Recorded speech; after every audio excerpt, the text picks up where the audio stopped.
Good afternoon, Carmel, and welcome to CHTV. I'm Mason Crum. And I'm Morgan Ludwig. On today's show, you'll hear about tomorrow's ISSMA State Finals, the possible closings of 2 local elementary schools, our recent kickball fundraiser, and on the Kentucky Derby. You'll also hear from Vivian about controversy over a prom dress, Will and Drew's NBA playoffs, Marissa and McLean over a cartoon that made it to Broadway, and an 11-year-old boy's dream becoming a reality. It's going to be a great show. Thank you for tuning in. Let's roll the intro.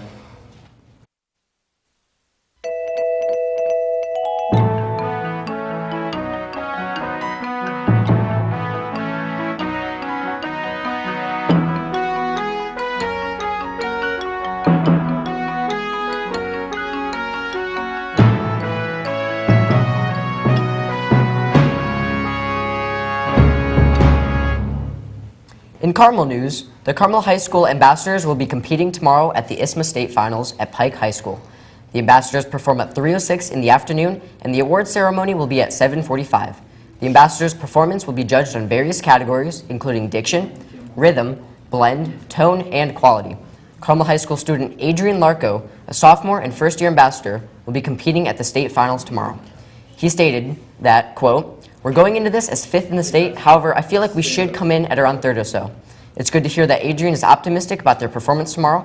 Make sure to wish him and all of the other ambassadors good luck on their competition." Mason? Yes, Morgan, good luck to all of our ambassadors, especially the ones sacrificing their prom for this competition. In more Carmel news, the previous Wednesday and Thursday, Carmel parents and teachers proclaimed their frustration and confusion on possible school closures in the community. Carmel Elementary and Orchard Park Elementary are at risk of shutting down due to slightly decreasing enrollment and needed renovations. Carmel Clay Schools is looking into the future, studying population trends and costs, and building disclosures are possible. The school district's acting co-superintendent told parents the 7 elementary schools on the east side of the district, including Carmel and Orchard Park, have about 700 empty seats, and in the 4 west side schools, there's only about 100 openings. Many families are concerned by the threat these elementary schools face and what it could mean for the Carmel Clay community. Carmel and Orchard Park are also the district's 2 oldest schools and are next in line for major renovations, although that does not necessarily mean that it makes them more likely for closure. The superintendent of Carmel Clay Schools said that there's no defined timeline for making a decision about the possible disclosures. Still, some parents are worried. The next opportunity for community members to speak out on their opinions of the possible occurrence is this upcoming Monday at Carmel Middle School at 6:30 in the evening. Now, Morgan, even though you weren't an attendant of either of the schools, what do you think of these possible closings? Well, in my opinion, I feel like the closings would be a little bit unnecessary because I feel like if they were to close them, it'd cause some drama because the parents wouldn't want to, there'd be problems with them trying to enroll their students in the 2 schools. So I feel like if they just left it how it was, it'd probably end up better than it actually is. I couldn't agree more. Now over to Vivian with more news. That sounds interesting, Mason. I sure hope Carmel Clay Schools can get the situation handled during the community meeting on Monday. And now moving on to your CHTV News update. With prom coming up tomorrow, many students at CHS are anticipating dressing up, taking pictures, and having fun at one of the biggest nights of the year. One of the most exciting parts of prom is dressing up and finding the perfect dress or tux.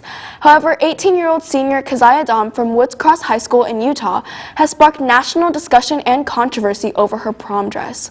2 weekends ago, Dom chose to wear a traditional Chinese red dress to her prom and posted the pictures on Twitter. In response, many people accused her of cultural appropriation and were angered at the fact that she chose to wear a Chinese dress even though she is not of Chinese descent. One of the first people to respond to her tweet was 20-year-old student Jeremy Lamb at the University of Utah. Lamb tweeted out, quote, "My culture is not your prom dress," end quote, which sparked more people to voice their opinions on Dom's dress. While some are calling her actions thoughtless, many are jumping to Keziah's defense, stating that people are being overly sensitive about the topic. In fact, Keziah herself stood up for her own decision and tweeted out, quote, "To everyone causing so much negativity, I mean no disrespect to the Chinese culture. I'm simply showing my appreciation," end quote. And that's all for your news segment of today's newscast. Back to you at the host desk, Morgan. Thanks, Vivian. In local sports news, 2 days ago, over 150 employees from 8 local companies came together to compete in the 4th annual Playworks Indiana Kickball Tournament. The tournament consisted of teams between 10 and 15 people, all working towards 2 things: the championship trophy and the chance to raise money for Indiana schools.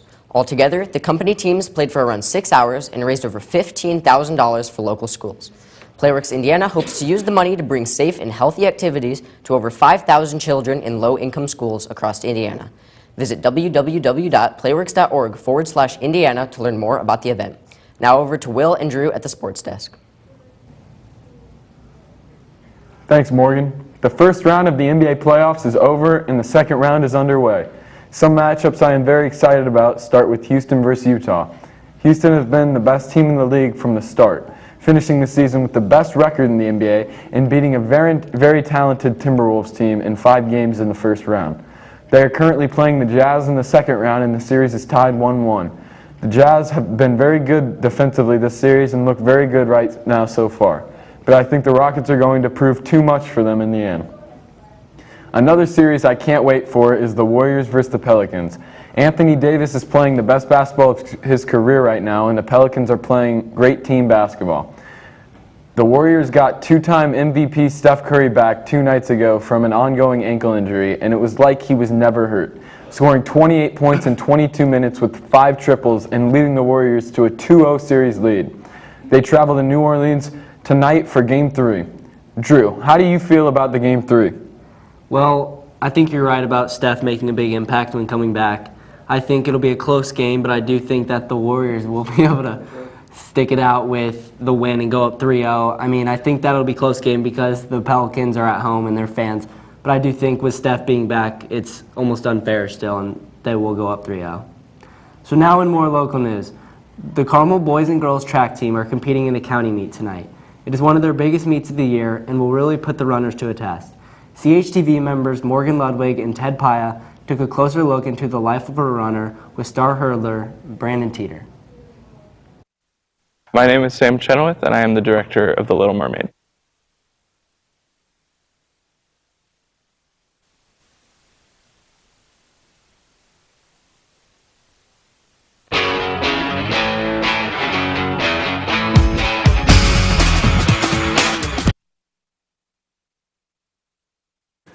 Joel Embiid has played very well throughout the playoffs, but he's kind of struggled throughout these last 2 games, going down 2-0 to the Boston Celtics. How do you think he'll play throughout this series, and do you think the 76ers will come back? Well, yeah, so I think that Joel Embiid is a great player, like you said. I do think he will become more fitted for this series and will end up coming back. And I do think the 76ers come back and win the series just because, or at least I think they will and I hope they will because of them being able to beat the Cavaliers, which I would way rather have than the Celtics. Yep, I completely agree. And now back to Mason at the host desk. Drew and Will. Well, Morgan, tomorrow marks the first Saturday in May. Do you know what that means? I can't say I do. What's happening? It's the 2018 Kentucky Derby. This will be the 144th annual run for the Roses at Churchill Downs. This is the famous horse race that is commonly known for the most exciting 2 minutes in sports. This race will involve 20 horses racing and competing for the grand prize of $2 million. In the last year Kentucky Derby, there was an opportunity given to the horses over in Japan for a possible entry for the race. This year, that same opportunity was provided for European horses as well. The Derby is the first Triple Crown race of the year and will be followed by the Preakness Stakes on May 19th and the Belmont Stakes on June 9th. For those who cannot make it to the race, NBC will provide TV coverage from 2:30 to 7:30 p.m. Now over to Marissa and McLean with our entertainment news. Thanks, Mason. I'm Marissa Ryan with my co-anchor McLean Wood to inform you of your entertainment update. Boy, do we have some unique news for you today. We sure do, Marissa. I think everyone has heard of the Nickelodeon TV show SpongeBob SquarePants, but did you know it was turned into a Broadway musical? That's unbelievable. I never was a fan of SpongeBob, and I can't believe it's going to be on Broadway. The Broadway show is now nominated for 12 Tony Awards. The cartoon was not the only fan favorite at the Tonys, with the Broadway production of Mean Girls tied for 12 nominations. While these 2 productions take the lead, 30 productions are up for prizes of the Tony Awards. This year's awards will take place on June 10th at the Radio City Music Hall, as well as broadcasted on CBS. That sure will be a ceremony to see.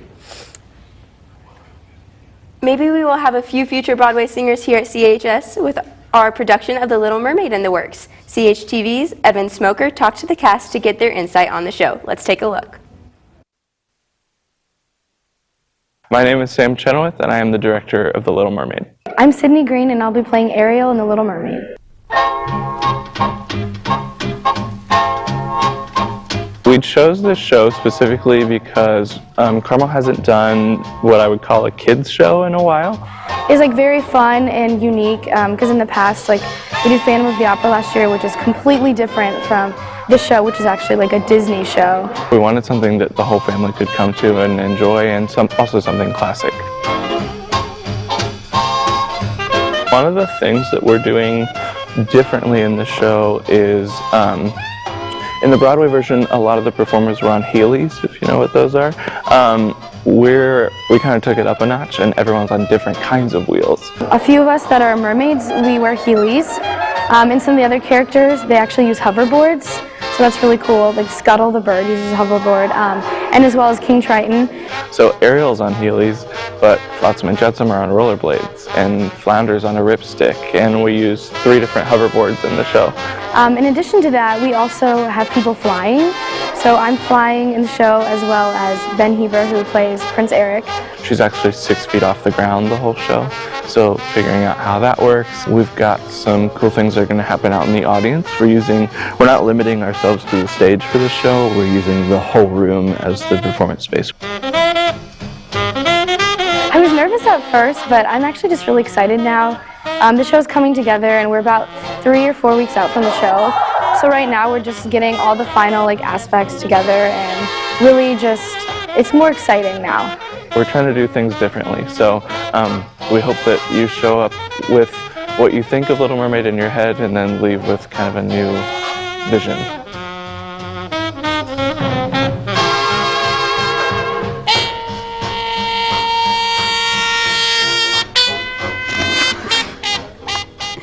In more news of rising stars, 11-year-old Mason Ramsey, also known as Yodeling Boy, signed a record deal with Atlantic Records and Nashville-based Big Loud. Ramsey sure has a future ahead of him. Absolutely. In fact, his first debut song, Famous, was released Friday, and as of Monday received a whopping 2.13 million streams on Spotify. He sure has made a name of himself, as that is the most streamed country song globally and on Spotify.